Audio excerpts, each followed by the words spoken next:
Hi guys, ito kami magdi-dinner ngayon sa Pho Bac. Tama ba ang aking ang aking pronunciation? Vietnamese restaurant siya. It's gonna be our first time mag-try.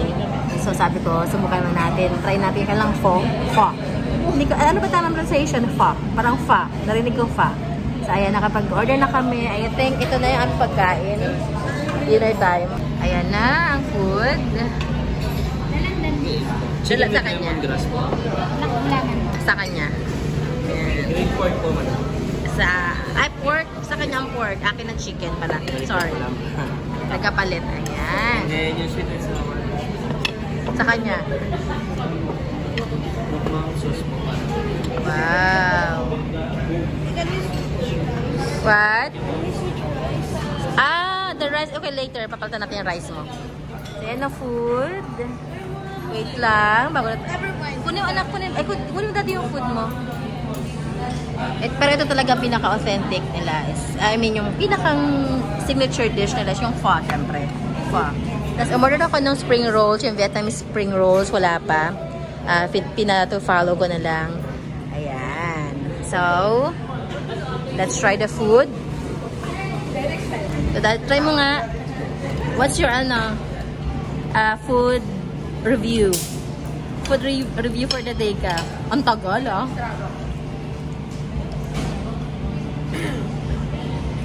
Tagal mo pa yan.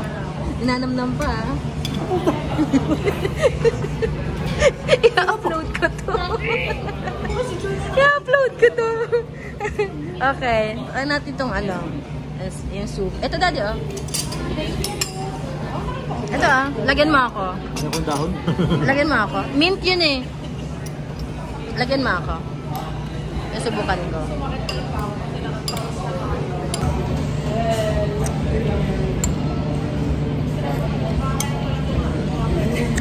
Iba nga last. Not the usual na not your usual na soup. Para may kasama ang buto. Hindi nakasala yung buto. Oh.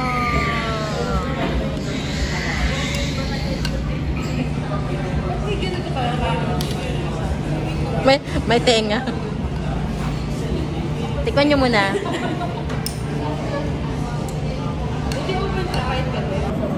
Let's try the chicken.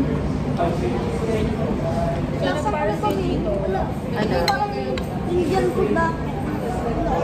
Hindi marami sila. Papain mo.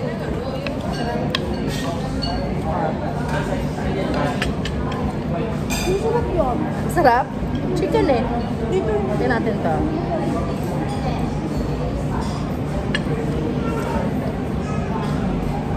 Dalipin nga ako. Dab. Dagan mo ako.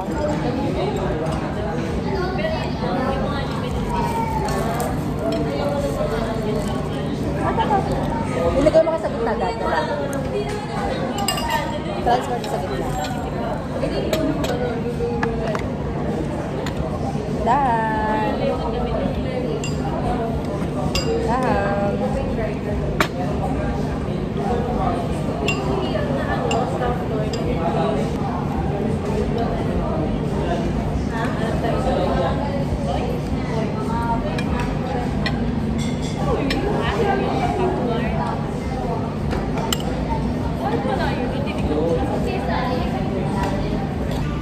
Yung pho at yun ang batang kumakain.